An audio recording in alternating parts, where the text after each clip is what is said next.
global action that we have this morning, but how is all that actually going to be impacting our Indian markets? What are the cues that we are picking up, given that yesterday we have seen a bit of a fall, the last trading session, that's Tuesday, we had seen a bit of a fall coming in. We have our research team joining in with us. We have Hormaz as well as Sudarshan here. Good morning, guys. Thank you so much for joining in with us this morning. Hormaz, let me start with you. Tuesday, last 30 minutes, that gave us a scare because of the geopolitical tensions. But today, what is the setup looking like? Good morning, Vinny, and you can categorize that session into two parts, right? Before 3 p.m. and after 3 p.m. Before 3 p.m. it was all hunky-dory. We could have said that the week has been progressing well for the index. Finally, the bulls are staging a comeback, but then Ukraine had to play spoil sport.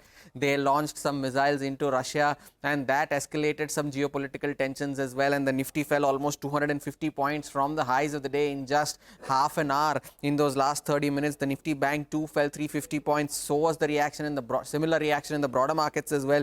And if that was not enough, even yesterday the Ukraine also launched the UK made Storm Shadow missiles on Russia on Wednesday, and Russia lowered its threshold for a nuclear response as well. So geopolitical tensions remain elevated, and that could act as a potential dampener to any possible recovery on the Nifty. But in hindsight, the Nifty still managed to snap a 7-day losing streak, managed to hold on to that 23,500 level on the downside.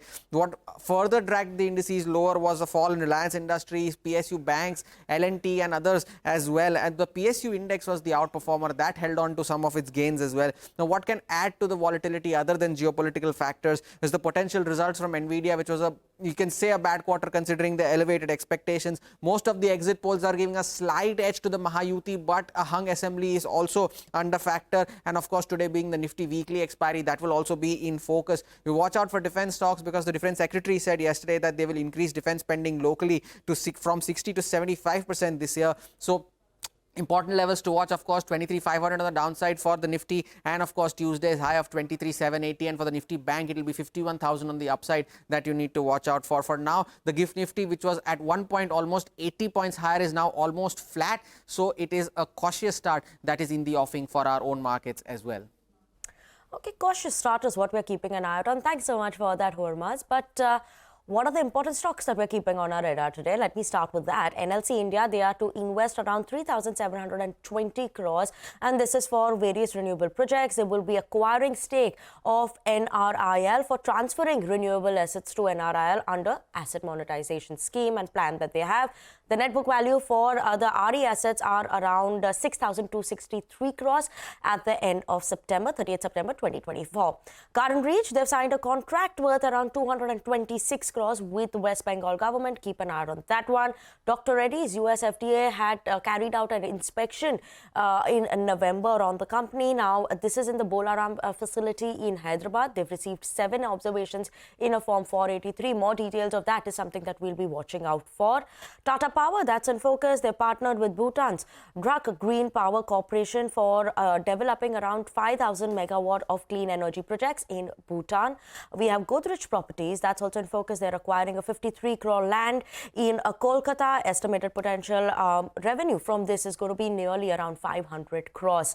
Let's keep an eye out on UPL as well. They have signed an agreement with Alpha Wave Global for investment of worth around $350 million. So keep an eye on that. PSP Projects, and this is a CNBC Newsbreak confirmed, Adani Infra is to acquire 30.0% stake in PSP Projects from one of its founders for around 685 crores. This is going to be via open offer. So keeping an eye out on all these stocks in trade today. But let's move on, and finally we have Sudarshan also, who's waiting by to tell us what's going to happen in the world of F&O. Weekly expiry coming in, Sudarshan. Good morning. Morning, Vinny. So on Tuesday, it looked like a good day of trade until the last hour sell-off came, and at the end, we saw that market closing in the green but sharply off highs. And for today also, GIFT Nifty now is indicating a subdued start for us. Talking about the cash market flows on Tuesday, FIs continue to sell. They have been selling for last 36 sessions, and on Tuesday, they have sold more than rupees 3,400 crore, while DIs have bought nearly 2,800 crore. The short covering that we saw on Tuesday was reflected in the futures data. We saw FIs net buy figure of almost rupees 2,000 crore, and they have added long contracts of almost 1,900, and they have covered short positions of almost 25,000 contracts. And with this, FI's long exposure now increased to 26%, and on the client side, long exposure is now at 69%.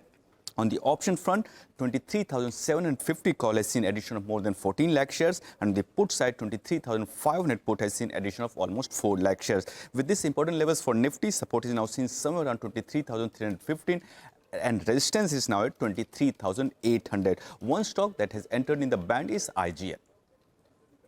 Okay, so Darshan, thank you so much for that. But on that note, let's slip into a very short break. Don't go anywhere. More news and updates after the break.